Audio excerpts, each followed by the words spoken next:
নমস্কাৰ বন্ধুসকল, কোড 509ৰ অন্য এটা প্ৰশ্নলৈ আপোনালোকৰ সন্মুখত আকৌ হাজিৰ হৈছোঁ আজি। আমাৰ প্ৰশ্নটো হ'ল সমাজ বিজ্ঞানৰ প্ৰকৃতিৰ বা গুৰুত্বৰ বিষয়ে লিখা।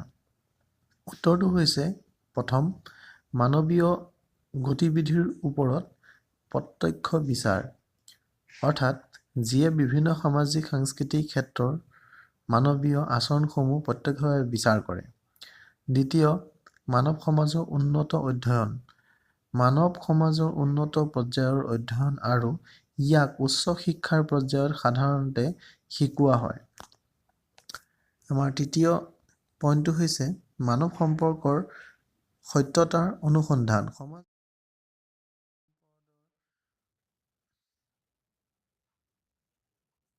সমাজ বিজ্ঞানে মানৱ সম্পৰ্কৰ সত্যতাৰ অনুসন্ধান কৰে, যিয়ে সামাজিক উপযোগিতা আৰু জ্ঞানৰ উন্নতিত মুখ্যতঃ যোগদান কৰে।